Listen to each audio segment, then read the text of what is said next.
Farhad Ali Taimur episode 701। वो अफसर अपनी सफाई पेश कर रहा था।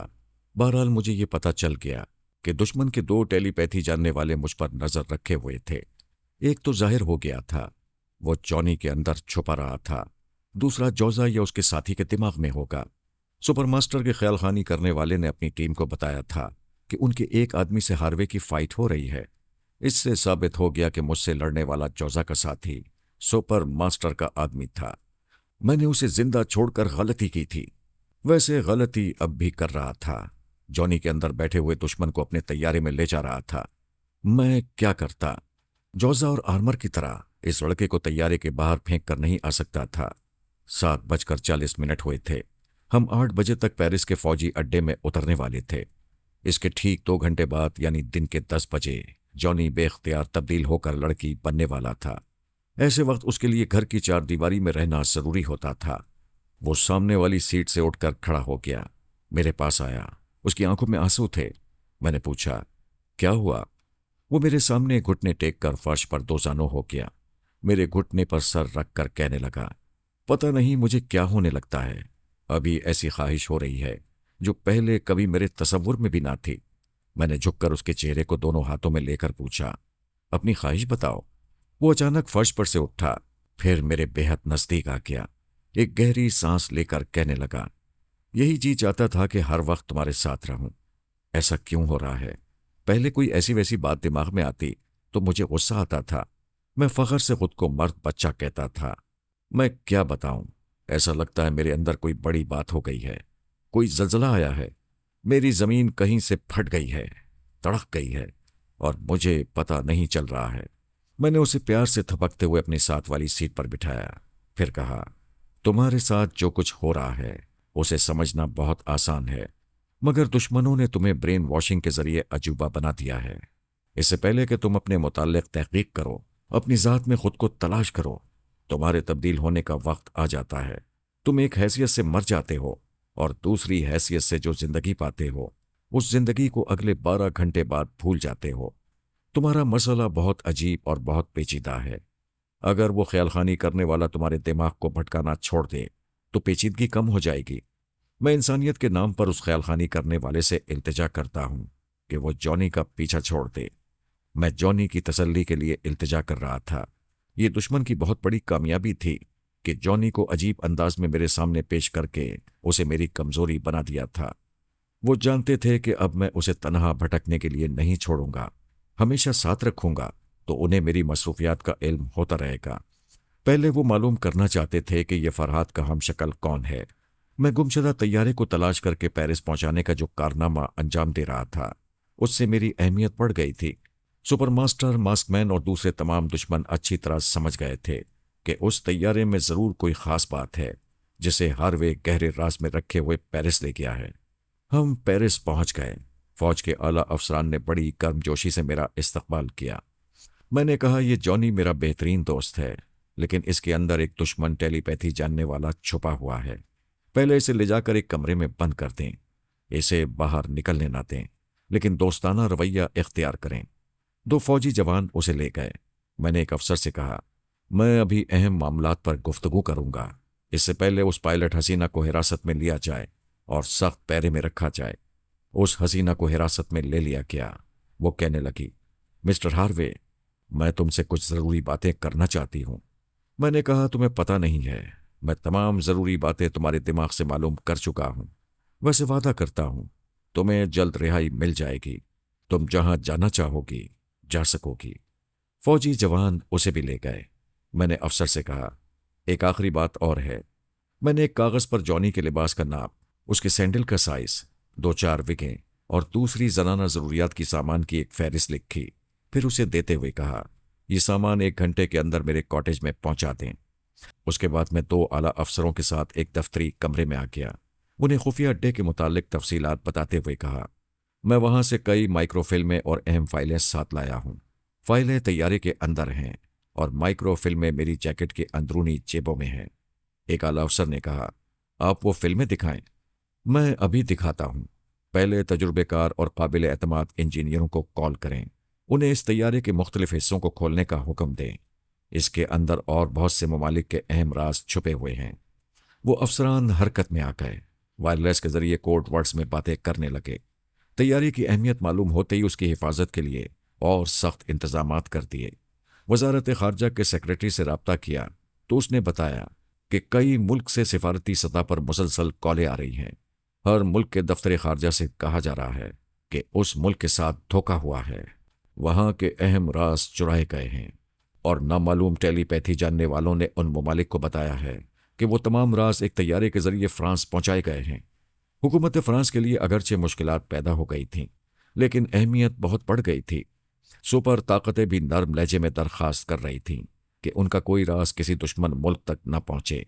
वो बड़ी से बड़ी कीमत देकर अपने मुल्क की माइक्रोफिल्में हासिल करना चाहते थे। फिलहाल वजारत खारजा इस हकीकत से इनकार कर रही थी कि उनके मुल्क में दूसरे मुल्क के अहम राज किसी तैयारे के जरिए पहुंचे हैं। इन मामलात में 1 घंटा गुजर गया।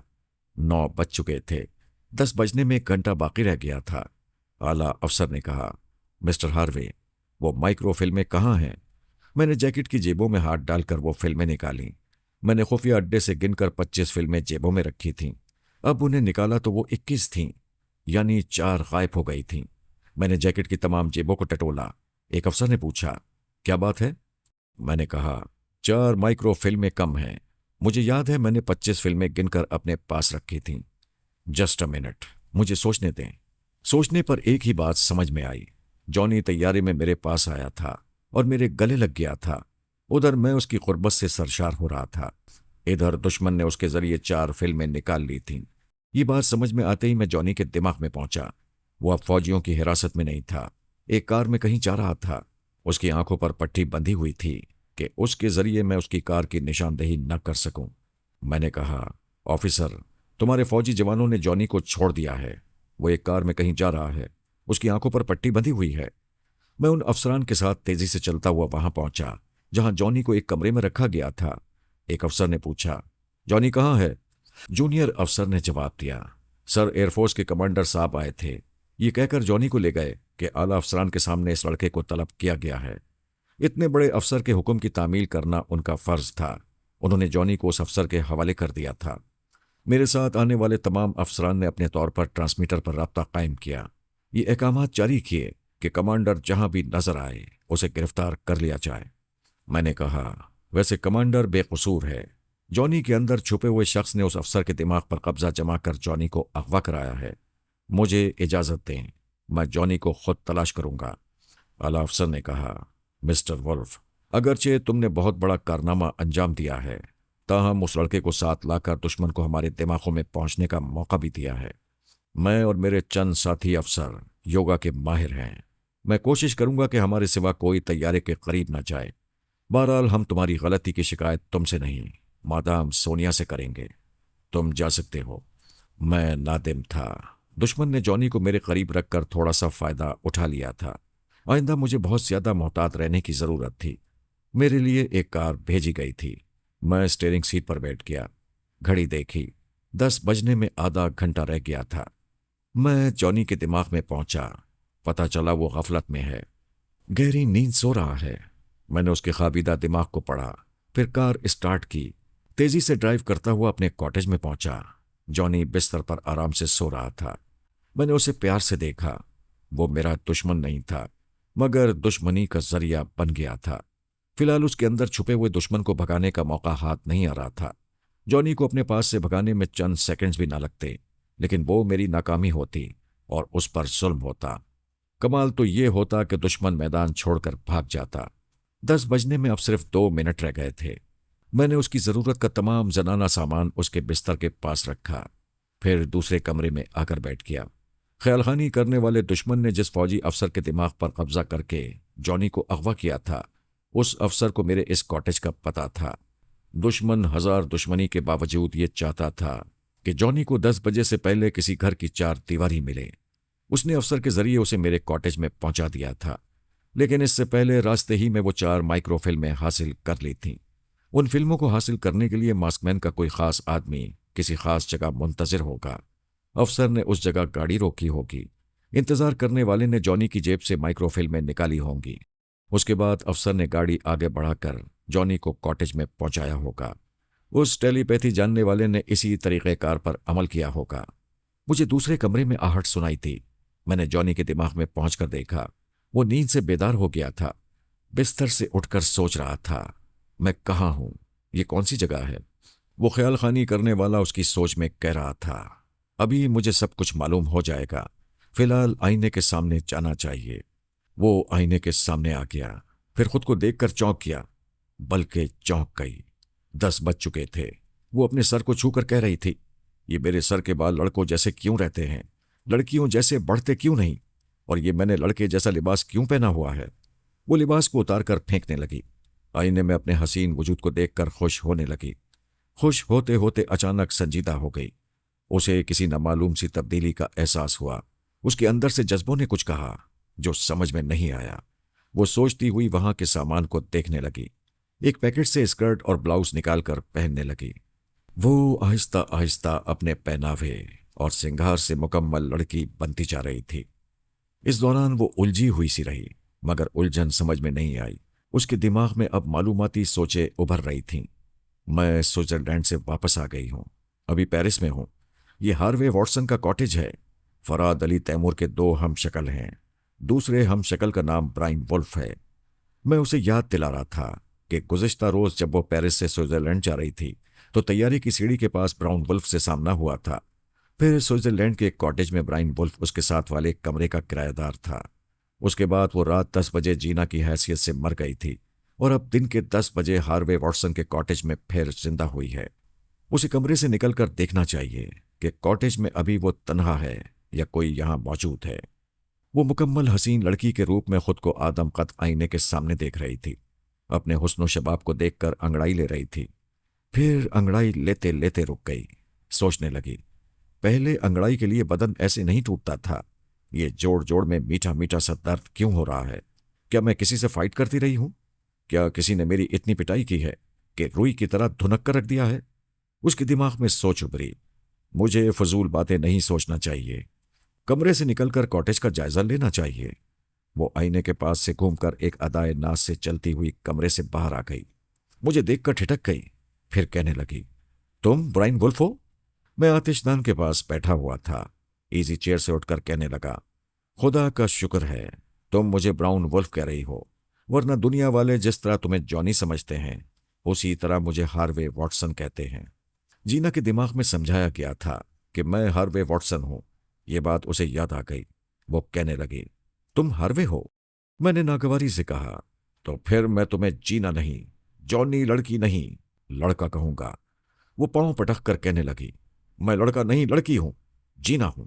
मैंने भी पांव पटक कर कहा, मैं हार्वे नहीं वुल्फ हूं। पिछली रात हम एक ही कॉटेज के 2 कमरों में थे, आज भी एक कॉटेज में है। तुम मुझे कल से अच्छी तरह देख और समझ रही हो, फिर भी हार्वे कहोगी तो मैं जीना के वजूद को तस्लीम नहीं करूंगा। वो कायल होकर कहने लगी, हाँ मैं तुम्हें कल से देख रही हूं, तुम वुल्फ हो, मगर हम दोनों के साथ ऐसा क्यों हो रहा है? हम कुछ हैं, लोग हमें कुछ और समझते हैं। जीना मेरे अंदर कोई बोलता है कि मैं पहले कहाँ था, अब कहाँ पहुंच गया हूं, और मेरे साथ कॉटेज में जो लड़की है उसका नाम जीना है। वो जल्दी से कहने लगी, मेरे अंदर भी कोई इसी तरह बोलता है। अभी बोल रहा था कि मैं पेरिस के एक कॉटेज में हूं और मेरे साथ इस कॉटेज में हार्वे वॉटसन है, और तुम वुल्फ हो। तुम बहुत अच्छी हो, मुझे वुल्फ समझ रही हो। मैं तुम्हें जीना कहता रहूंगा। जीना बहुत ही प्यारा नाम है। इतना खूबसूरत नाम तुम्हारे ही हुस्न पर सजता है। जी चाहता है तुम्हें देखता ही रहूं, देखता ही रहूं। लेकिन वो अपनी तारीफें सुनकर खुश हो रही थी। उसने पूछा, लेकिन क्या? मैंने मायूस होकर कहा, मैं हमेशा तुम्हें देख नहीं सकूंगा क्योंकि मैं रात के 10 बजे मर जाया करता हूं। वो चौंक कर कहने लगी, अरे तुम बिल्कुल मेरी तरह हो, मैं भी रात के 10 बजे मर जाया करती हूं। क्या मेरी तरह दूसरी सुबह 10 बजे जिंदा हो जाती हो? हाँ, मरने के बाद रोज सुबह 10 बजे जिंदा हो जाती हूं।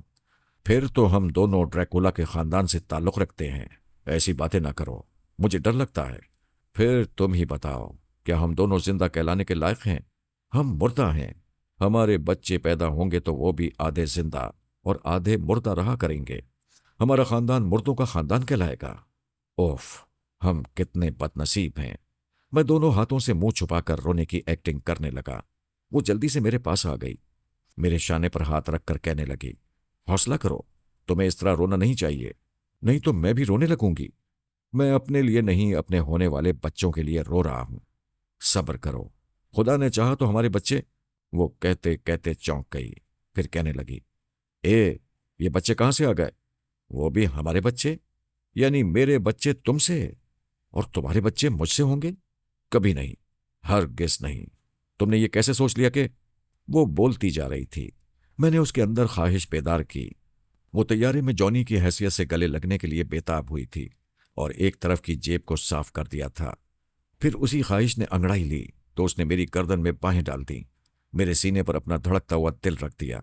मैंने उसे ये सोचने पर माइल किया कि वो अपने अंदर एक नामालूम सी तब्दीली क्यों महसूस कर रही है, और क्या इससे पहले भी ऐसी गुर्बत कभी रही है।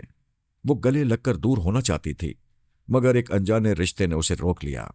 वो धड़कते हुए दिल से सोच रही थी, ये चट्टान जैसा मर्द मेरा जाना पहचाना है, मगर याद क्यों नहीं आता कि किस आलम में वो जान पहचान हुई। शायद उस आलम में जब मैं 12 घंटे के लिए गुम हो जाती हूं। इसका मतलब यह है कि ये मेरी गुमशुदा जिंदगी का साथी है। उसकी गर्म गर्म सांसें मेरी गर्दन से रेंगती हुई चेहरे पर आ गईं। वो होले होले बुड़बुड़ा रही थी, तुम अजनबी हो, शनासा भी। मुझे बताओ हम कहाँ मिलते हैं और कब खो जाते हैं? मैंने कहा हम रात के 10 बजे के बाद मिलते हैं और सुबह 10 बजे खो जाते हैं। उस गुमशुदा जिंदगी में तुम अपना तन मन मेरे हवाले कर चुकी हो। हम उस जिंदगी में सारी दुनिया को भूल जाते हैं। ये दुनिया हमारे आसपास होती है, मगर हमें नजर नहीं आती। हम कस्में खाकर एक दूसरे से वादा करते हैं कि सुबह 10 बजे के बाद एक दूसरे को नहीं भूलेंगे, मगर देख लो, तुम भूल गई हो। मुझे अपना वादा, अपनी कसम याद है। मैं तुम्हें छूकर तुम्हारे बाजुओं में छुपकर यकीन कर रही हूं कि ये शख्स मुकम्मल तौर पर मेरा रह चुका है। मेरी याददाश्त ना होने के बराबर है। मेरा दिमाग मेरा साथ नहीं दे रहा है। कोई बात नहीं, इन लम्हात में औरत शायद अपने मर्द को दिमाग से नहीं, जिस्म के रिश्ते से पहचानती है। वो चुप हो गई। पूरा माहौल चुप हो गया। वो फिर गुम होने लगी। मैं उसे तलाश करने लगा, उसे बताने लगा कि वो जीना है, उसे जीना ही रहना चाहिए और मेरे जीने का सामान करते रहना चाहिए। वो बहुत अच्छी थी, जरा जरा सी बात पर कुर्बान हो रही थी, मेरे हवास पर छा रही थी, और यही गलत हो रहा था कि वो मेरे होश उड़ा रही थी। मैंने एक तवील उम्र गुजारी है, घाट घाट का पानी पिया है, बड़े तल्ख तजुर्बात हासिल किए हैं। इन तजुर्बात के पेश नज़र मुझे होशरुबा लम्हात में मदहोश या सहरज़दा नहीं होना चाहिए। पता नहीं वो कैसा सहर फूंक रही थी। जज्बात की हर फूंक मुझे सूखे पत्ते की तरह उड़ा रही थी, और तभी मेरे हलक से चीख निकल गई, आखिर दुश्मन वार कर ही क्या। जीना ने मेरे बाजू पर नाखून से खराशें डाल दी थीं। उसके लंबे नाखून मेरे बाजू के गोश्त में खुप कर लकीरें बनाते गए थे। ये कोई जानलेवा हमला नहीं था। मेरे जिस्म में तो बंदूक की गोलियां बेबस होती या आर पार होती रही हैं। हजारों बार मौत से पंजे लड़ाए हैं, लेकिन इन खराशों ने मेरे अंदर आग भर दी थी, जैसे इंतहाई जहरीले सांपों ने डस लिया हो। बात कुछ ऐसी ही थी। जीना के नाखूनों में जहरीला रकीक मादा लगा हुआ था, जो मेरे गोश्त और खून में पहुंच गया था। अगरचे मंजाली की जहरीली मोहब्बत ने दूसरे तमाम जहर को पानी कर दिया था, ताहम थोड़ी देर की तकलीफ जरूर होती थी। वो तकलीफ भी आर्जी थी। थोड़ी देर में वो जहर बेअसर होने वाला था, लेकिन दुश्मन को थोड़ा सा ही मौका चाहिए था। उसने मेरे दिमाग में जलजला पैदा कर दिया था। मैं फर्श पर इधर से उधर तड़पने लगा। आज तक किसी ने मेरे अंदर पहुंचकर ऐसे जालिमाना हमले नहीं किए थे जैसे कि वो कर रहा था। मेरा दिमाग पहले ही झटके में कमजोर हो गया था। मैं सांस नहीं रोक सकता था। वो मुझे कमजोर बनाते ही मेरे दिमाग पर कब्जा जमा चुका था। जीना मेरी हालत देखकर रो रही थी, बार बार पूछ रही थी, वुल्फ तुम्हें क्या हो गया है? तुम इस तरह क्यों चीख रहे हो? फर्श पर क्यों तड़प रहे हो? दुश्मन ने मुझे फर्श पर से उठाकर एक तरफ दौड़ाया। मैं दौड़ना नहीं चाहता था, लेकिन अपने इख्तियार में नहीं था। मेरे जिस्म और मेरे दिमाग पर से मेरे तमाम इख्तियारात खत्म हो चुके थे। अब मुझ पर दुश्मन की हुक्मरानी थी। उसने मुझे दौड़ाते हुए लाकर दीवार से टकरा दिया। मैं टकराते ही उछलकर पीछे फर्श पर गिर पड़ा। अभी दिमागी तकलीफ कम नहीं हुई थी कि वो जिस्मानी तकलीफ पहुंचा रहा था। फिर किसी ने मेरे अंदर भर्राई हुई आवाज में कहा, जीना के नाखूनों का जहर कमजोर अफराद को मार डालता है, मजबूत आसाब रखने वालों को बेहोश रखता है। मैं तुम्हारे अंदर रहकर देख रहा हूं, तुम पर जहर का खातिर खा असर नहीं हो रहा है। बताओ क्यों? मैंने तकलीफ से कर्राते हुए कहा, मैं स्नेक चार्मर हूं। जहरीले सांपों को पकड़ना और उनका जहर निकलना हमारा खानदानी पेशा है। मामूली जहर मुझ पर असर नहीं करता। मैं शदीद तकलीफ के बावजूद इस हद तक संभल रहा था कि उसे चोर ख्यालात पढ़ने का मौका नहीं दे रहा था। उसने पूछा, तुम्हारा असली नाम क्या है? मेरा असली नाम यही है, ब्रायन वुल्फ। क्या यह तुम्हारा पैदाइशी चेहरा है? मैं जवाब देना चाहता था। वो सख्त लहजे में बोला, मैं तुम्हारी जबान से सच मालूम करने के लिए सवालात कर रहा हूं। अभी थोड़ी देर बाद तुम पर तनवीमी अमल करके अपना मामूल बनाऊंगा, तो तुम मुझसे कुछ नहीं छुपाओगे। सच सच बताओ, तुम फरहाद के हम शक्ल क्यों हो? मैंने प्लास्टिक सर्जरी कराई है। सोनिया की मोहब्बत में गिरफ्तार होकर फरहाद की जगह लेने के लिए ये चेहरा बनवाया है। तुम सचमुच फरहाद की तरह एक्शन में रहते हो। ये टेलीपैथी कहाँ से सीखी? मैंने बाबा साहब के इदारे में तरबियत पाई है। जब फरहाद जिंदा था तब उसने ट्रांसफार्मर मशीन का पूरा नक्शा बाबा साहब के इदारे में पहुंचा दिया था। मैं उस इदारे के तमाम राजों से वाकिफ नहीं हूं, मगर इतना जानता हूं कि ऐसी ही एक मशीन से गुजरने के बाद ख्यालखानी करने लगा हूं। फरहाद के दूसरे हमशक्ल हार्वे वॉटसन की हकीकत क्या है? मुझे कल ही उसके मुताल्लिक मालूम हुआ था। मैंने सोनिया से उसके मुताल्लिक पूछा था तो वो सख्ती से कहने लगी, मैं हार्वे की टो में ना रहूं, अपने काम पर तवज्जो दूं। सोनिया ने उसे पिछली रात ब्रायन वुल्फ बनाकर जॉनी के कॉटेज में भेजा था और मैं हार्वे वॉटसन का नाम इख्तियार करके अब तक अपने फराइज अंजाम देता रहा हूं। उस तैयारे को यहां क्यों लाए हो? उस तैयारे के मुख्तलिफ हिस्सों में बड़े ममालिक के अहम राज माइक्रोफिल्म की सूरत में छुपा कर रखे गए हैं। उसे खोलने का न तो वक्त था और न ही इंजीनियर्स थे, इसलिए तैयारे को यहां लाना पड़ा। ये बताओ, तुम्हें कमजोर और महकूम बनाए रखने के लिए क्या करूं? मैंने एक सर्द आह भरकर कहा। बाबा साहब के इदारे के बुजुर्गों ने और सोनिया ने बारहा समझाया था कि फरहाद बन सको तो बन जाना, मगर उसकी तरह हुस्न परस्त न बनना। मैंने यही कोशिश की थी, लेकिन तुमने जीना को अजीब अंदाज में पेश करके मुझे चक्कर में डाल दिया। मैंने जीना को साथ रखकर बहुत बड़ी गलती की। हालांकि वो बेचारी मेरी दुश्मन नहीं है, और मैं ये सोचकर मुतमईन हूं कि मैंने हुस्न परस्ती में नहीं, इंसानी हमदर्दी में धोखा खाया है। बहरहाल मुझे सजा तो मिलेगी, तुम मुझे महकूम बनाकर रहोगे। अभी जीना अपने पर्स में से एक इंजेक्शन निकालेगी और उसे तुम्हारे बाजू में इंजेक्ट करेगी। तुम वो इंजेक्शन लगवाने से इनकार करोगे तो मैं तुम्हारे दिमाग में जलजले पैदा कर दूंगा। शायद वो मेरे दिमाग से निकल गया था, क्योंकि जीना उसकी मामूला बन गई थी। एक तरफ रखे हुए पर्स के पास जाकर उसमें से इंजेक्शन की सिरिंज वगैरह निकाल रही थी। मैंने ख्यालखानी के जरिए सोनिया तक पहुंचने की कोशिश की, लेकिन दुश्मन ने दिमाग में ऐसे जलजले पैदा किए थे कि ख्यालखानी की तवानाई नहीं रही थी। राब्ता कायम करने के लिए एक टेलीफोन रह गया था। वो मुझसे थोड़े फासले पर था। मैं फर्श पर खिसकता हुआ वहां पहुंच गया। रिसीवर उठाकर जल्दी जल्दी फोन के बटन दबाने लगा। कनकियों से देखता भी जा रहा था। जीना इंजेक्शन तैयार करने में मसरूफ थी। उसके दिमाग में वो दुश्मन भी मसरूफ होगा। राब्ता कायम हो गया। सोनिया की आवाज सुनाई थी। मैं चंद लफ्जों में कहना चाहता था कि मैं खतरे में हूं। उसके बाद कुछ कहने की जरूरत नहीं रहती। वो आंधी तूफान की तरह एक्शन में आ जाती। लेकिन मैंने उसकी आवाज सुनते ही कहा, हेलो सोनिया, कैसी हो? वो गुस्से से कहने लगी, मैं खैरियत से हूं और खैरियत से रहूंगी।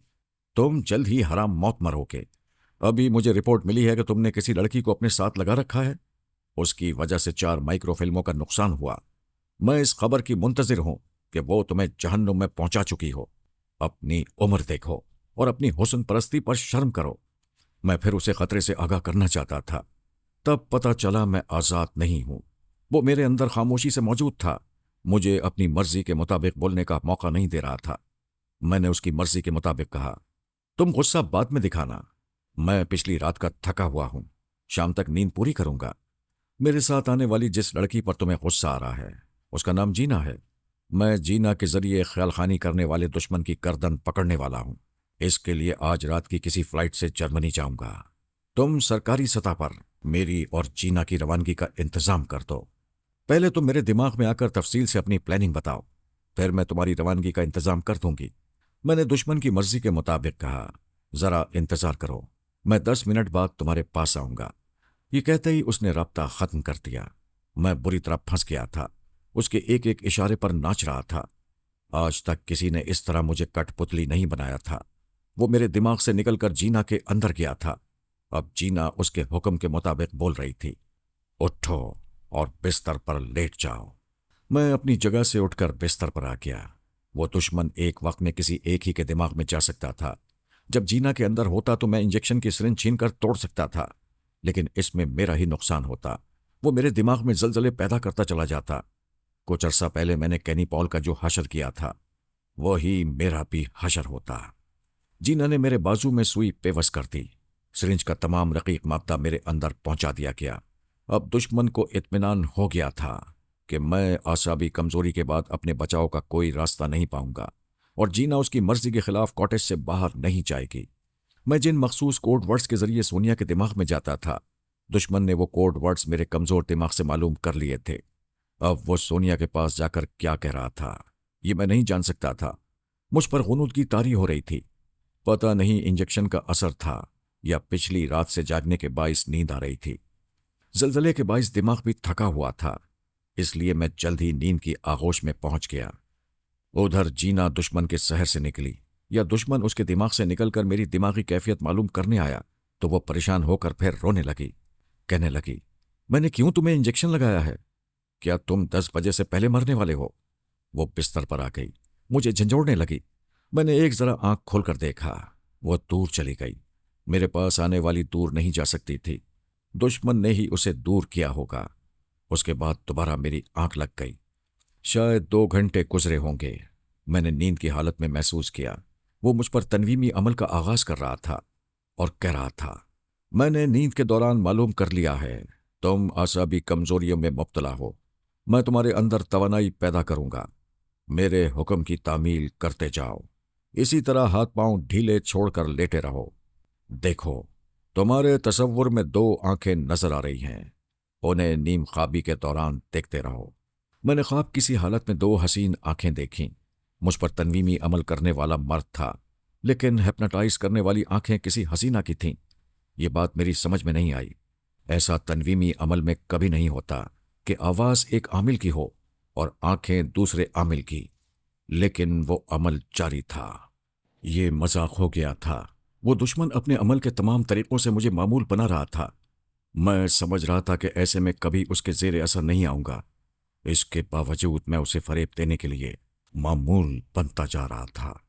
उसके सवालात के खातिर जवाब दे रहा था। उसके सवालात के खातिर खात जवाब दे रहा था। वो कह रहा था, मौजूदा तनवीमी अमल का असर कायम रहने तक तुम मेरे मामूल और महकूम रहोगे। मैंने जवाबन कहा, मैं तुम्हारा मामूल और महकूम रहूंगा। उसने कहा, तुम्हारा हसास दिमाग तुम्हारी पराई सोच की लहरों को महसूस करेगा, मगर मेरी सोच के इस लहजे को महसूस नहीं करेगा। मैंने उसकी बात दोहराई। उसने कहा, तुम बज़ाहिर बाबा साहब के इदारे से मुंसलिक रहोगे और उनसे वफादारी जताओगे, लेकिन उस इदारे के अहम राज मुझ तक पहुंचाते रहोगे। मैंने जवाबन कहा कि उसका वफादार रहूंगा और उस इदारे के अहम राज उसके पास पहुंचाता रहूंगा।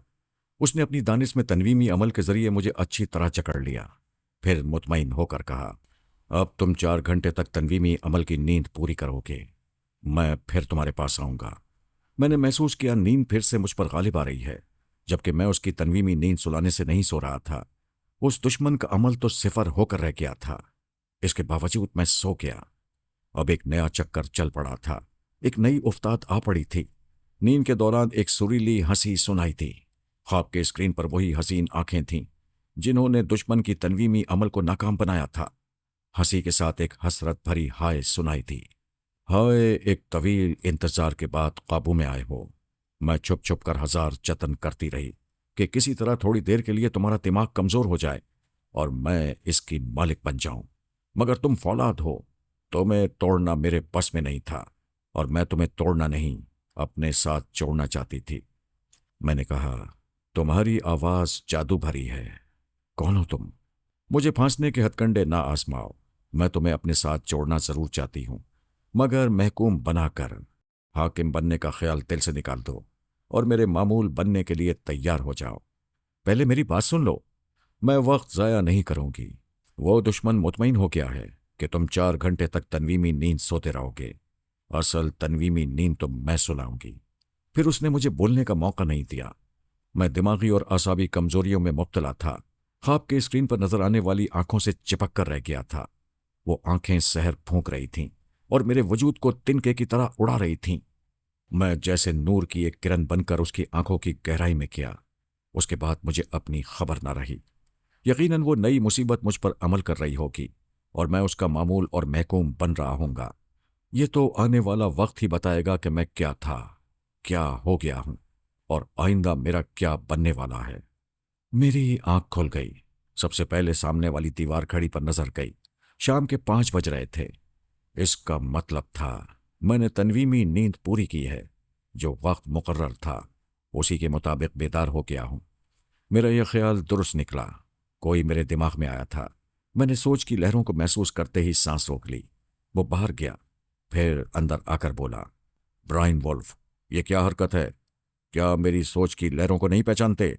मैं तुम्हारा आमिल हूं।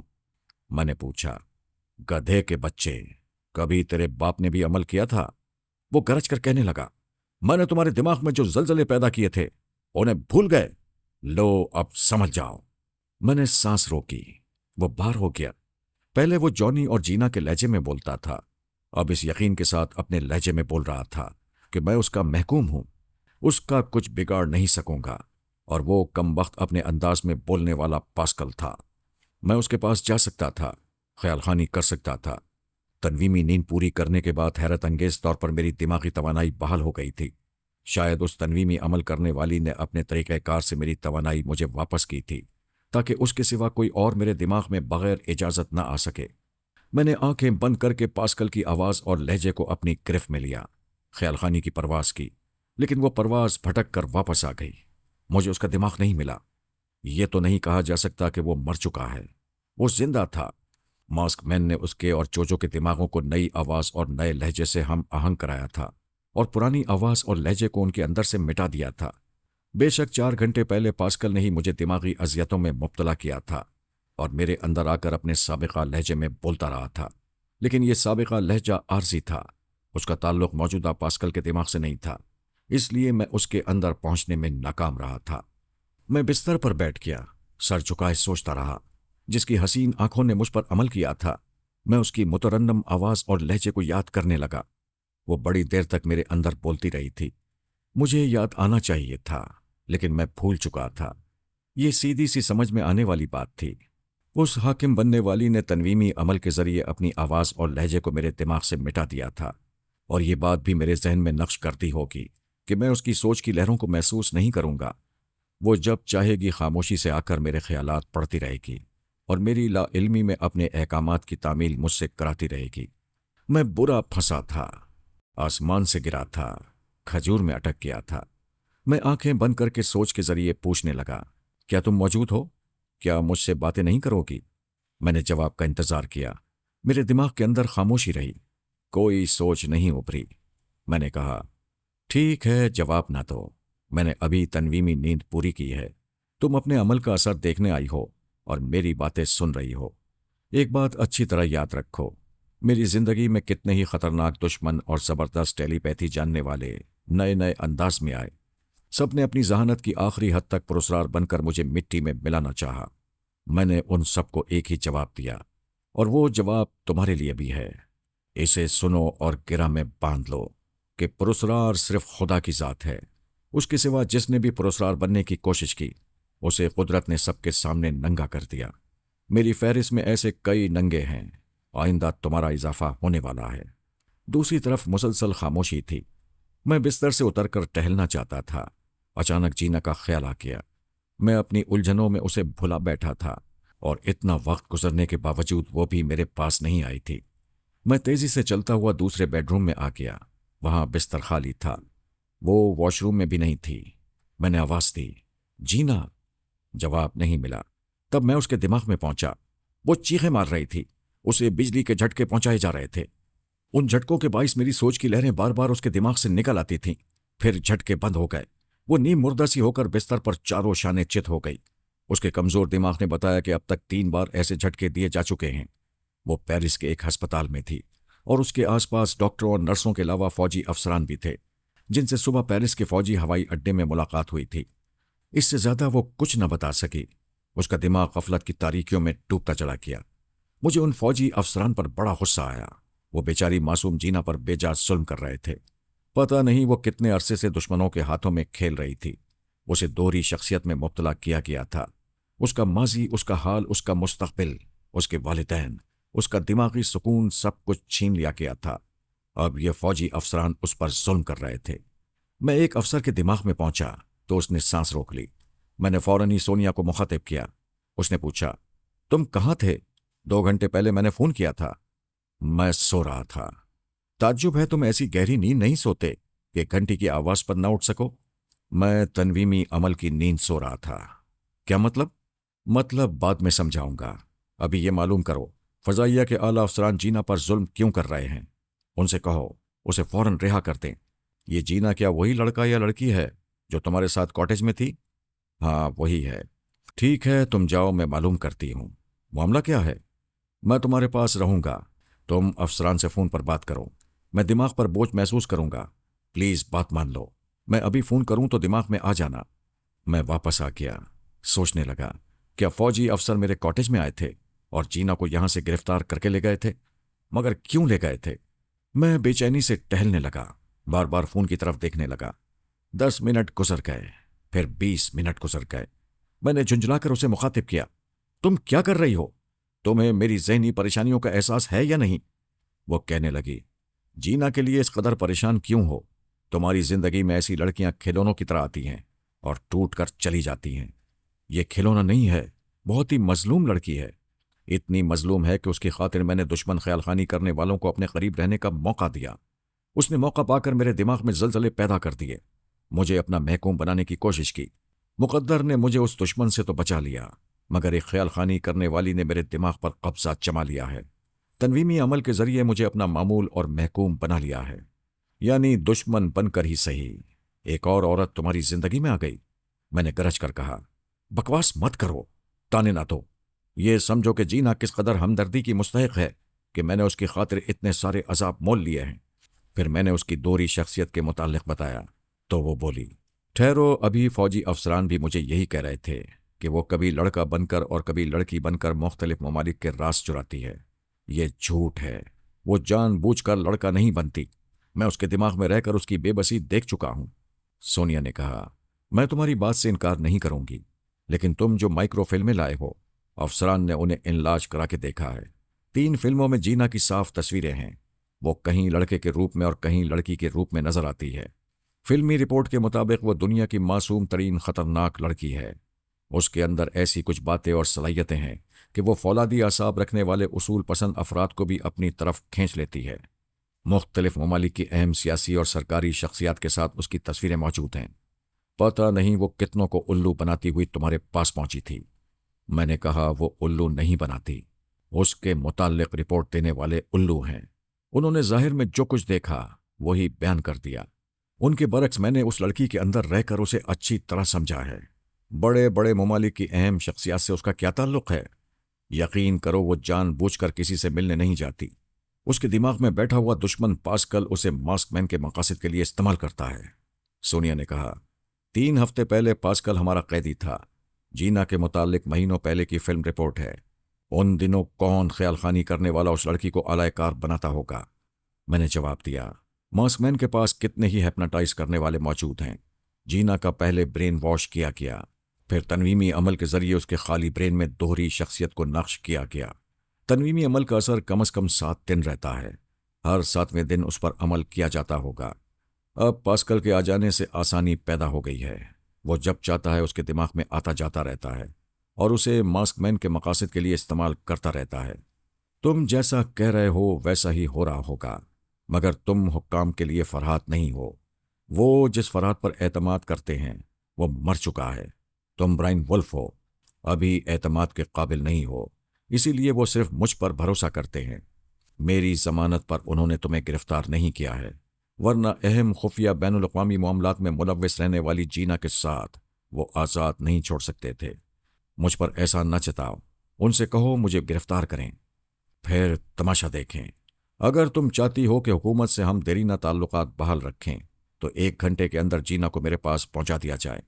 यहाँ के हुक्काम ने आज तक दूसरे ममालिक में टेलीपैथी के धमाके सुने हैं और देखे हैं। अब ये अपनी जमीन पर क़यामत का मंजर देखेंगे। वो परेशान होकर कहने लगी, क्या तुम्हारा दिमाग खराब हो गया है? जोश और जज्बात में कोई ऐसा कदम न उठाना। बाबा फरीद मरहूम के ज़माने से हुकूमत के साथ हमारे ताल्लुकात दोस्ताना हैं। तुम्हारी जगह कोई दूसरा चैलेंज करता तो मैं उसके होश उड़ा देती। तुम्हें समझा रही हूं कि, मैंने बात काट कर कहा, मुझे समझाने में वक्त ज़ाया ना करो। उस मासूम और मजलूम लड़की को मुसीबत से निकालने के लिए कुछ भी कर गुजरो। मैं कुछ और कहना चाहता था। फोन की घंटी सुनकर चुप हो गया। सोनिया ने रिसीवर उठाकर हेलो कहा। दूसरी तरफ से फौजी अफसर की आवाज सुनाई दी। आपने हमें ताकीद की थी कि हम जीना के साथ नर्म रवैया रखें, मगर अफसोस वो हमारी नरमी से फायदा उठाकर फरार हो गई है। मैं चौंक कर सीधा बैठ गया। सोनिया ने पूछा, कैसे फरार हो गई? आला अफसर ने कहा, हम खुद हैरान हैं। उसे 3 बार बिजली के झटके दिए गए थे। अक्सर मुजरिम एक ही झटके में अपना कच्चा छट्ठा बयान कर देते हैं। जो ढीठ होते हैं वो दूसरे झटके में सब कुछ उगल देते हैं। तीसरे झटके में लाजिमन बेहोश हो जाते हैं। लेकिन ये लड़की तो फौलादी आसाब रखने वाली मुजरिमों से भी नंबर ले गई है। वो अपनी एक ही बात पर अड़ी रही। बिजली के हर झटके के बाद यही कहती रही कि सुबह 10 बजे पैदा होती है और रात के 10 बजे मर जाती है। हमने समझा था वो तीसरे झटके में बेहोश हो गई है। बाद में पता चला वो बेहोशी की एक्टिंग कर रही थी। सोनिया ने पूछा, वहां आपने पहरा तो लगाया होगा? जी हाँ, कमरे के बाहर 2 फौजी जवान ड्यूटी पर थे। किसी तगड़े नौजवान से भी ये तवक्को नहीं की जा सकती थी कि वो बिजली के इतने झटके खाकर 2-4 घंटे से पहले उठने बैठने के काबिल हो सकेगा। मगर वो लड़की तो गैर मामूली आसाब रखती है। एक नर्स किसी काम से कमरे में गई थी। 15 मिनट बाद जीना नर्स का लिबास पहनकर कमरे से निकली।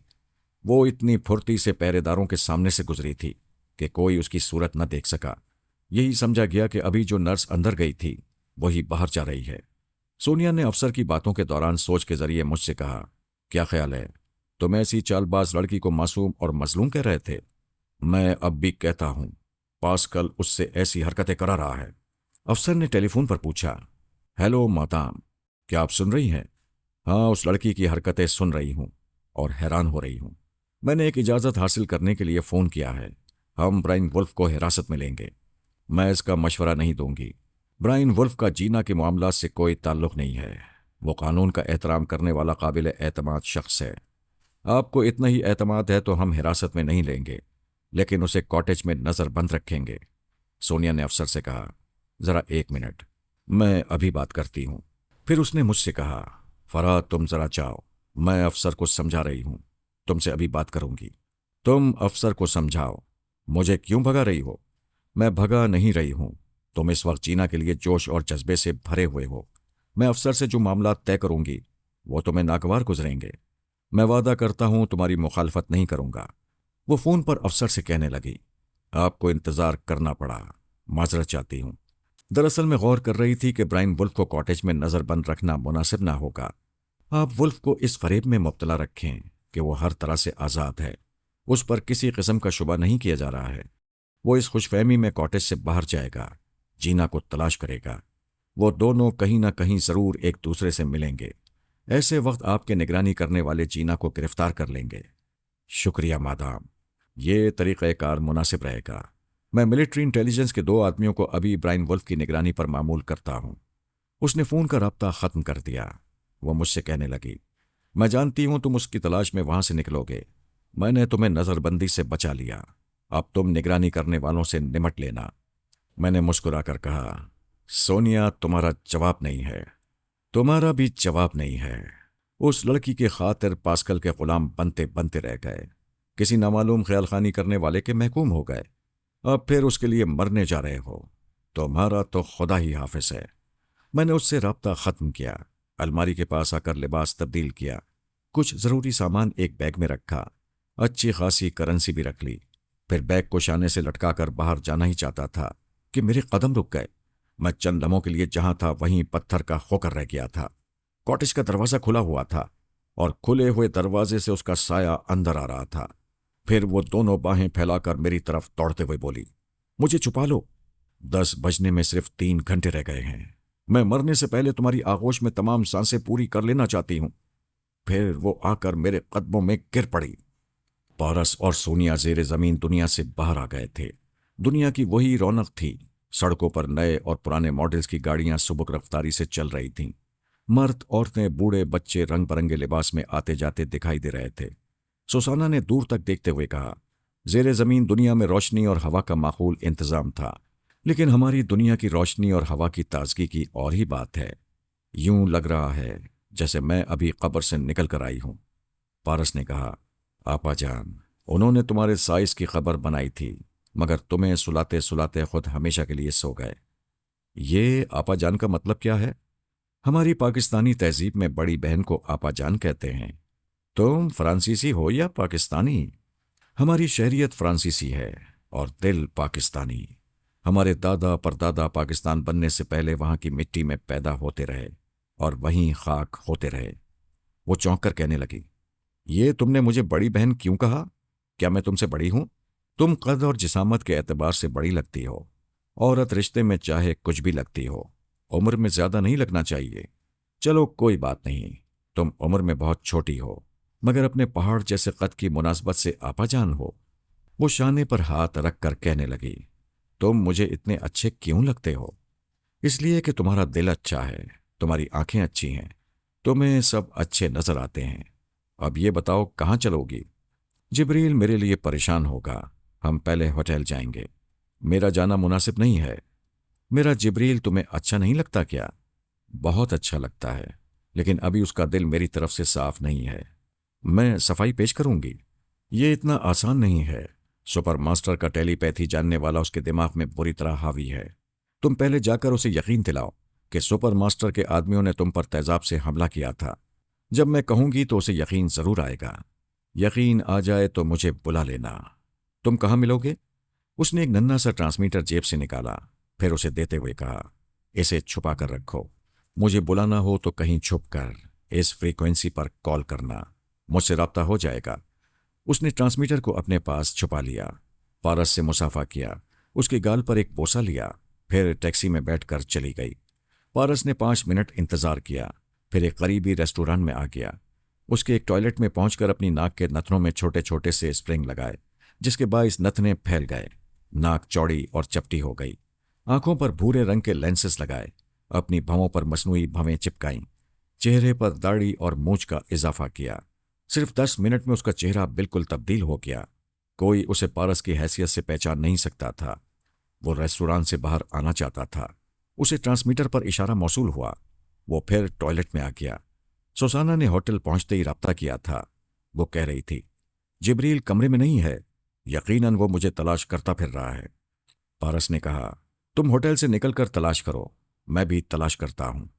वो ट्रांसमीटर ऑफ करके उसे जेब में रखता हुआ रेस्टोरेंट से बाहर आ गया।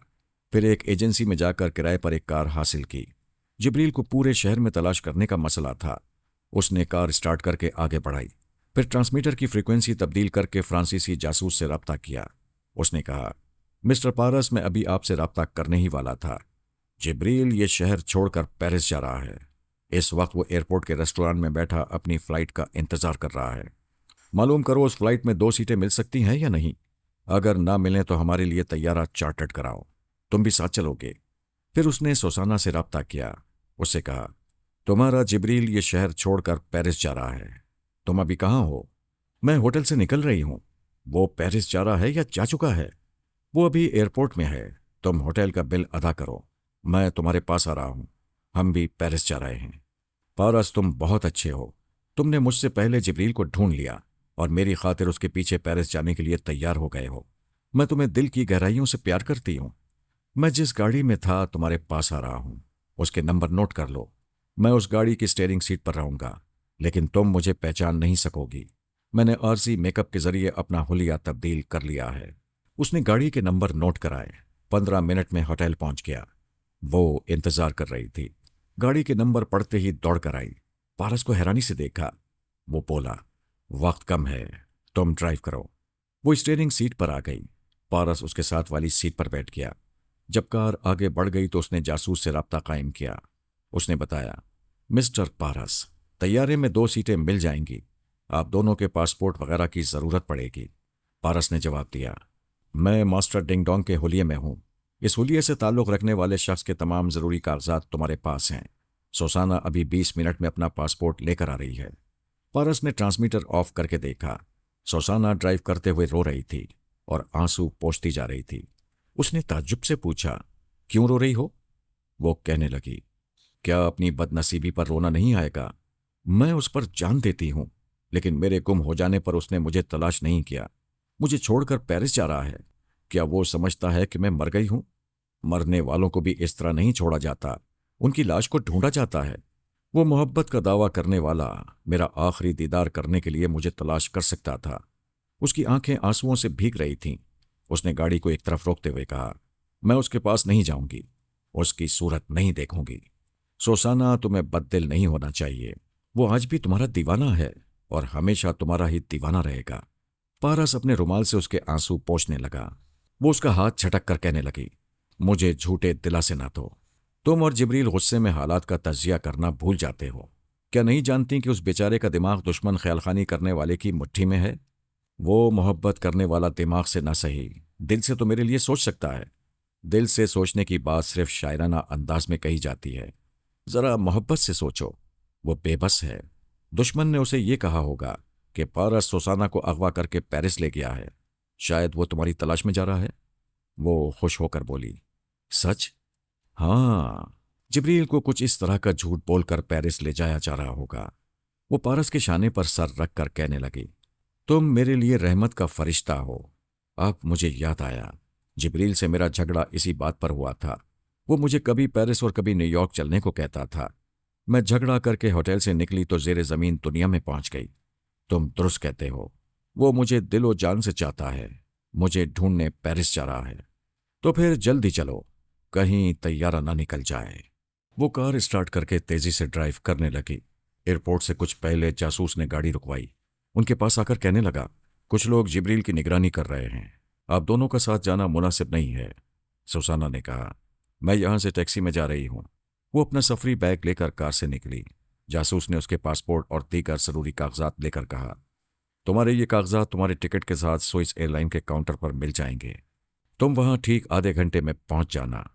पारस ने कहा, पहले तुम काउंटर पर जाकर टिकट और कागजात हासिल करोगी। अगर पहले जिब्रील के पास जाओगी तो लड़ाई झगड़े में टिकट के साथ यहीं रह जाओगी।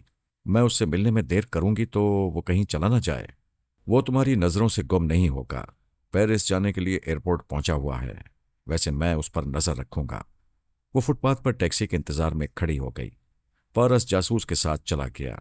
वो कद और जिसामत में पहाड़ जैसी थी। लोगों के लिए अजूबा थी। आसपास से गुजरने वाले उसे देखकर मुस्कुराते तो वो गुर्राती थी। ऐसे वक्त उसकी भयानक गुर्राहट से भगदड़ शुरू हो जाती थी।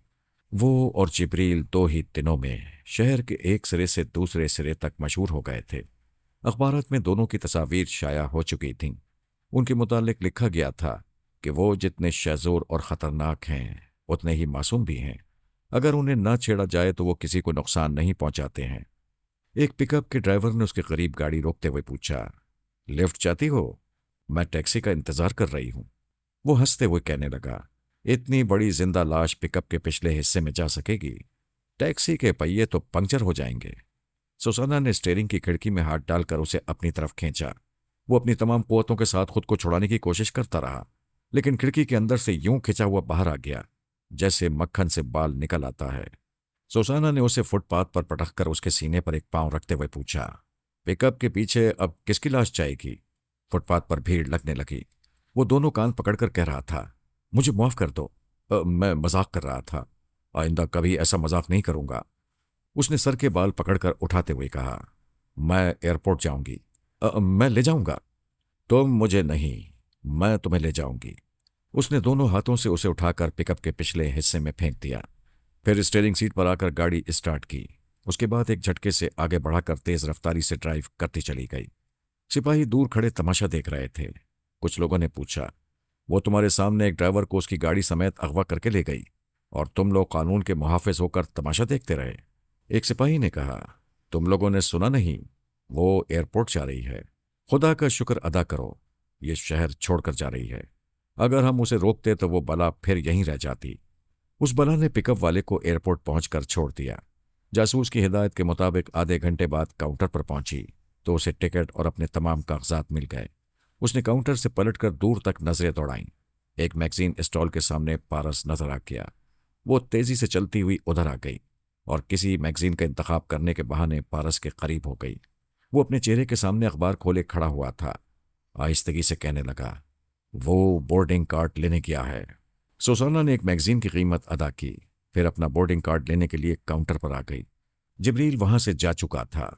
उसने लड़की से पूछा, अभी जिब्रील ग्रांड नामी शख्स को जो सीट दी गई है मैं उसके साथ वाली सीट चाहती हूँ। लड़की ने मुस्कुराकर कहा, तुम न कहती तब भी मैं वही सीट देती। मैंने तुम दोनों की तस्वीरें अखबार में देखी हैं और दोनों के मुतालिक ऐसी हैरत अंगेज बातें पढ़ी हैं कि यकीन नहीं आता। सुसाना सिर्फ मुस्कुरा कर रह गई। बोर्डिंग कार्ड लेकर मुसाफिरों के वेटिंग हॉल में पहुंची। तो वो एक जगह बैठा हुआ नजर आ गया। वो तेजी से चलती हुई आई। जिब्रील ने चौंक कर उसे देखा, फिर उछलकर खड़ा हो गया। खुशी से गरजते हुए कहने लगा, सुसाना, मेरी सुसाना। दोनों गले मिल गए। उसकी खुशी इतनी गरजदार थी कि कितने ही मुसाफिर सहम कर खड़े हो गए थे। बच्चे रोने लगे थे और औरतें खौफजदा होकर दूर जाने लगी थीं। वो अपनी महबूबा को झंझोड़कर कह रहा था, तुम जिंदा हो, मेरी जान, तुम जिंदा हो। तुम्हें बाजुओं में लेकर गले लगाकर भी यकीन नहीं आ रहा है कि तुम मौत के मुंह से वापस आ गई हो। वो कहने लगी, ये मुंह के सामने वाली मोहब्बत है। तुम तो मेरी लाश देखे बगैर जा रहे हो। छोड़ दो मुझे। क्यों मुझे गले लगा रहे हो? मुझे गलत ना समझो। मैंने उस अंधे कुएं के बारे में अच्छी तरह मालूम किया है। उसके अंदर जाने वाला कभी जिंदा वापस नहीं आया। जब मुझे यकीन हो गया कि तुम वहां से वापस नहीं आ सकोगी, तो मैंने फैसला किया कि पहले पेरिस जाकर तुम्हारे कातिल को कुत्ते की मौत मारूंगा, फिर यहां आकर अंधे कुएं में छलांग लगाकर हमेशा के लिए तुम्हारे पास पहुंच जाऊंगा। सुसाना खुश होकर उस पर सदके वारी जाते हुए कहने लगी, तुम मेरे साथ मरने के लिए यहां वापस आने वाले थे? ओह जिब्रील, तुम वाकई मेरे दीवाने हो। बाय द वे, तुम्हें कैसे मालूम हुआ कि मुझे कत्ल करने की कोशिश करने वाला पेरिस में है? कौन है वो? वही जलील पारस, जिसे तुम दोस्त समझती रहीं। जलील होगे तुम। उसने जिब्रील को जोर का धक्का दिया। वो पीछे लड़खड़ाता हुआ एक सोफे पर आ गिरा, फिर अपने कई मन के बोझ के साथ सोफे को लिए हुए दूसरी तरफ उलट गया। सुसाना ने एक बहुत बड़े पीतल के गमले को उठाकर उसके मुंह पर दे मारा। उस हॉल में भगदड़ मच गई थी। तमाम मुसाफिर दूर भाग रहे थे। वो पीतल का गमला जिब्रील के मुंह से लगकर दूर चला गया था। उसके अंदर की मिट्टी फैलती चली गई थी। लाखों डॉलर्स का कालीन और फर्नीचर बर्बाद हो रहा था और टूट रहा था। वो कालीन पर से उठता हुआ कहने लगा, तुम्हें क्या हो गया है? प्यार करते करते पागल कुतिया की तरह काटने लगती हो। पागल कुत्ते हो तुम, जो मेरी जान बचाने वाले को काटने के लिए पेरिस जा रहे हो। वो हैरानी से कहने लगा, जो तुम पर तेजाब से हमले कर रहा था, जिसने तुम्हें अंधे कुएं में गिराया, उसे तुम जान बचाने वाला कह रही हो? मुझ पर पारस ने हमला नहीं किया था। तुम्हारे सुपर मास्टर के आदमी मुझे तेजाब के जरिए मार डालना चाहते थे। मैंने तेजाब से बचने के लिए जानबूझकर कुएं में छलांग लगाई थी। उसने पूछा, सुपर मास्टर के आदमी तुम्हें क्यों मारना चाहेंगे, जबकि मैं उसका वफादार हूं? तुम्हारे मास्टर को यकीन हो गया है कि जिस तरह पारस ने मुझे दोस्त बना लिया है, उसी तरह मैं उसके साथ मिलकर तुम्हें भी उसका दोस्त बनाऊंगी और तुम्हें सुपर मास्टर से बदजन कर दूंगी।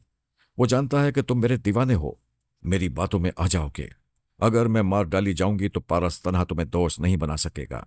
वो जलील तुम्हारा सुपर मास्टर मुझे मार डालना चाहता है। मार्टिन रसल जिब्रील के दिमाग में मौजूद था।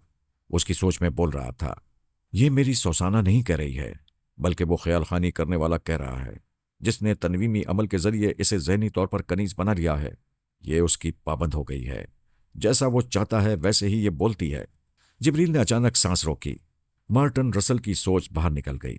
अगरचे जिब्रील को अपने दिमाग में पराई सोच के आने जाने का इल्म नहीं था, लेकिन दिमाग में ये बात भी आ गई, मौत के मुंह से वापस आने वाली पारस को दुश्मन नहीं कह रही थी, तो इसमें कुछ हकीकत ही होगी। सुसाना अक्सर ताने देती है कि मेरे दिमाग में सुपर मास्टर का आदमी रहता है। आज क्यों ना सांस रोककर झूठ सच का मालूम किया जाए। वो बदस्तूर सांस रोकता रहा। सुसाना से कहने लगा, क्या तुमने अच्छी तरह देखा था कि तुम पर हमला करने वाला पारस या पारस के आदमी नहीं थे? मेरी बात का जवाब देने से पहले सांस रोक लो। इस तरह यह बात यकीनी हो जाएगी कि अभी हमारे दिमागों में कोई नहीं है और हम अपनी मर्जी अपने हवास के मुताबिक गुफ्तगू कर रहे हैं। वाह जिब्रील, तुमने बहुत ही दानिशमंदाना मशवरा दिया है। ये देखो, मैंने सांस रोक ली है और अपनी मर्जी से अपने हवास में रहकर बयान दे रही हूं कि पारस या उसके आदमियों ने मुझ पर हमला नहीं किया था। एक हमला करने वाले को मैंने साफ पहचान लिया था। वो कई बार सुपर मास्टर का पैगंबर बनकर तुम्हारे पास आ चुका था। उनकी बातों के दौरान पुलिस वाले भारी तादाद में आ गए थे। उनके पास जदीद हथियार थे। वो जानते थे कि गोलियां जाया होंगी। एक अफसर ने दूरी से कहा, मिस सुसाना, मिस्टर जिब्रील, हमारे मुल्क पर, हमारे शहर और एयरपोर्ट पर रहम करें। मुसाफिर सहम गए हैं, अपना सफर मुलतवी कर रहे हैं। हमें लाखों डॉलर्स का नुकसान हो रहा है। प्लीज आप झगड़ा ना करें, आराम से बैठ जाएं। आप दोनों के लिए एक स्पेशल तैयारे का इंतजाम हो रहा है। सुसाना ने सोचा, अगर वो जिब्रील के साथ किसी अलग तैयारे में जाएगी तो पारस बिछड़ जाएगा। वो पेरिस तक भाई के साथ भी सफर करना चाहती थी। उसने दूर खड़े हुए और सहमे हुए मुसाफिरों की तरफ देखकर कहा, मैं तुम सब लोगों से मुआफ़ी चाहती हूँ। मुझसे और मेरे साथी से बहुत बड़ी हिमाकत हुई है। हमें महज़्ज़ब इंसानों के दरमियान आकर जानवरों की तरह लड़ना नहीं चाहिए। एक बार हमारी गलती मुआफ़ कर दो। मैं यकीन दिलाती हूँ सफ़र के दौरान तुम में से किसी को शिकायत का मौका नहीं दूंगी। पारस सहमे हुए मुसाफिरों के दरमियान खड़ा हुआ था। उसने बुलंद आवाज से कहा, लेडीज एंड जेंटलमैन, मेरी तरह आपने भी आज का अखबार देखा है। उसमें साफ तौर पर लिखा है कि ये दोनों फितरतन दरिंदे नहीं हैं। दुश्मनों के साथ दुश्मन और दोस्तों के साथ दोस्त होते हैं। हमें इनकी गलती को भुलाकर इन्हें दोस्त बनाना चाहिए। अगर हमने दोस्त न बनाया तो फिर हम मुहज्जिब कहलाने के हकदार नहीं होंगे। सबसे पहले मैं दोस्ती का हाथ बढ़ाता हूँ। उसने आगे बढ़कर पहले सोसाना से फिर जिब्रील से मुसाफा किया। उसे देखकर दूसरों को भी हौसला हुआ कि वो दरिंदे नहीं हैं। दोस्त बनाया जाए तो नुकसान नहीं पहुंचाएंगे। फिर दूसरे भी आकर उन दोनों से मुसाफा करने लगे। पुलिस वाले खुशी से तालियां बजाकर मुसाफिरों का शुक्रिया अदा कर रहे थे। दूसरी तरफ मार्टिन रसल सुपर मास्टर के नायब के पास पहुंचकर रिपोर्ट दे रहा था, जनाब, जिब्रील ने सांस रोक ली है। ऐसा पहले कभी नहीं हुआ। उसे मेरी मौजूदगी का इल्म नहीं होता। फिर पता नहीं क्यों उसने सांस रोक ली है। नायब ने कहा, दोबारा उसके अंदर जाओ। कैसे जाऊं?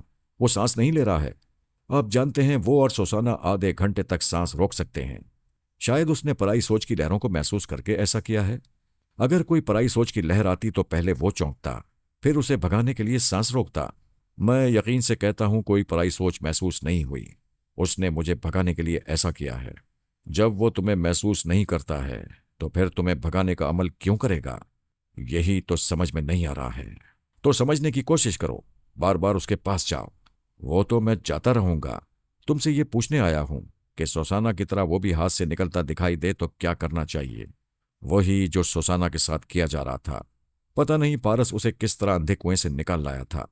हमें उस कुएं के चोर दरवाजे के मुतालिक मालूम होना चाहिए और ये भी अच्छी तरह समझ लेना चाहिए कि उन दोनों रोबोट्स पर हमारे $1 बिलियन खर्च हुए हैं। हम दुश्मनों को उनसे फायदा उठाने नहीं देंगे।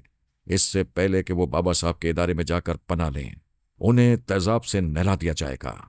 इस तैयारे में मेरा एक अलहकार भी सफर कर रहा है। मैं उसके दिमाग में रहकर जिब्रील पर नजर रखूंगा और तुम्हें बदलते हुए हालात से आगाह करता रहूंगा। तैयारे के पायलट के दिमाग में भी जगह बनाओ। वो अहकामात की तामील के लिए जिब्रील के पास आ गया। इस बार उसे दिमाग में जगह मिल गई। जिब्रील ने उसे महसूस नहीं किया था। आराम से सांस ले रहा था। सोसाना उसके साथ तैयारे में बैठी कह रही थी, आखिर तुम इतनी देर से खामोश क्यों हो? क्या सोच रहे हो? मुझे भी बताओ। वो कहने लगा, मकतूल अपने कातिल का चशमदीद गवाह होता है। तुम भी अपने कातिलों की चशमदीद गवाह हो। मैं हैरान हूं कि जिसका मैं वफादार हूं उसके आदमियों ने तुम पर कातिलाना हमले क्यों किए? मार्टिन रसल ने उनकी सोच में कहा, सोसाना के दिमाग में आर्मर घुसा हुआ है। वो सोसाना की जबान से सुपर मास्टर के खिलाफ बोल रहा है। जिब्रील ने सांस रोक ली। मार्टिन रसल बाहर निकल गया। जिब्रील अब भी उससे बेखबर था, लेकिन ये समझना चाहता था कि सांस रोकने से अपने ही अंदर की सोच में क्या फर्क पड़ता है। ऐसा करते हुए उसने अपने आप से पूछा, क्या सोसाना के दिमाग से कोई सुपर मास्टर के खिलाफ बोल रहा है? उसे कोई जवाब न मिला। मार्टिन रसल होता तो जवाब देता। अब ये जिब्रील के समझने की बात थी कि थोड़ी देर पहले दिमाग में यह सोच पैदा हो रही थी कि सोसाना के दिमाग में आर्मर घुसा हुआ है। अब ऐसी सोच नहीं है। इसका मतलब है सुपर मास्टर के आदमियों ने मेरी सोसाना पर हमले किए थे। मेरी मोहब्बत को मिटा डालने की कोशिश की गई थी। जब सोसाना कहती है कि पारस दुश्मन नहीं है तो फिर नहीं है। क्या पारस और सोसाना के खिलाफ मेरे दिमाग में कोई सोच पैदा होगी? मैं सांस रोके मुखालिफाना सोच का इंतजार कर रहा हूं। वो इंतजार करने लगा। मुखालिफाना सोच पेश करने के लिए मार्टिन रसल न आ सका क्योंकि वो सांस रोके बैठा हुआ था। वो अपनी जात में इस कदर डूब गया था कि पास बैठी हुई सोसाना की बातें भी उसे सुनाई नहीं दे रही थीं। वो उसे झंझोड़ते हुए कहने लगी, क्या हो गया है तुम्हें? कहाँ खो गए हो? वो चौंक गया। फिर कहने लगा, मैं अब तक सो रहा था। अब जागते रहने का तरीका मालूम हो गया है। वो तरीका क्या है? आइंदा मुझे अहम मामलात को समझने और किसी माकूल नतीजे तक पहुंचने के लिए सांस रोकना चाहिए। हाँ, मैं देख रही हूं, सांस रोकने से शैतानी ख्यालात अंदर से निकल जाते हैं। उस वक्त वो सांस रोके हुए नहीं था। मार्टिन रसल फिर चुपके से आकर उनकी बातें सुन रहा था। उसने जिब्रील के अंदर सवाल पैदा किया, पारस ने मेरी सुसाना को उस अंधे कुएं से कैसे निकाला होगा जहां से कोई जिंदा वापस नहीं आता? जिब्रील ने यह सवाल सुसाना से किया। वो कहने लगी, उस अंधे कुएं में एक अंधा गहरा राज है। आज भी मेरे और पारस के सिवा कोई वहां जाएगा तो जिंदा वापस नहीं आएगा। यही तो मैं पूछ रहा हूं, तुम दोनों जिंदा वापस कैसे आ गए? वो कहने लगी, क्या तुम जानना चाहते हो? हाँ, तुमसे ताल्लुक रखने वाली हर बात का इल्म मुझे होना चाहिए। ठीक है, तुम सांस रोको, मैं बताती हूं। उसने सांस रोक ली। मार्टिन रसल दिमाग से निकलकर सुसाना को गालियां देने लगा। अब वो राज की बात नहीं सुन सकता था। वो जिब्रील से कहने लगी, अभी तुमने सांस रोकी है, जब सांस लोगे तो शैतान आकर तुम्हारे अंदर से वो बात मालूम कर लेगा। अभी पूरी तरह यकीन नहीं हुआ है कि वाकई मेरे अंदर कोई छुप कर रहता है। वैसे सांस रोकने के नताइज अच्छे निकल रहे हैं।